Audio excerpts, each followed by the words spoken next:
আসসালামু আলাইকুম। আজকের ভিডিওতে আমরা দেখাবো কিভাবে খড় এবং নেপিয়ার ঘাস কেটে খুব সহজে গরুর জন্য পুষ্টিকর খাবার তৈরি করা যায়। এই যে আপনারা দেখছেন, এগুলো হলো নেপিয়ার ঘাস। এটা গরুর জন্য খুবই পুষ্টিকর এবং দুধ ও মাংস উৎপাদনে অনেক সাহায্য করে।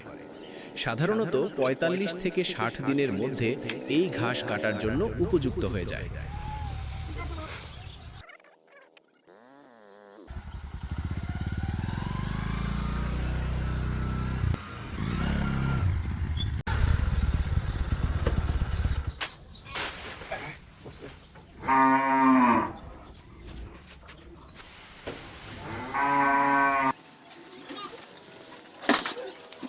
এখন আমরা নেপিয়ার ঘাসগুলো কেটে নিচ্ছি।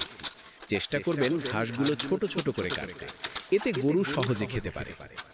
এগুলো হলো খড়।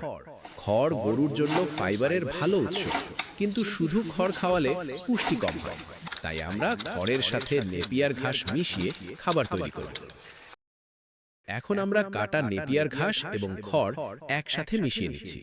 চাইলে এর সাথে অল্প ভুসি বা খৈল মেশাতে পারেন, এতে পুষ্টি আরও বেড়ে যায়।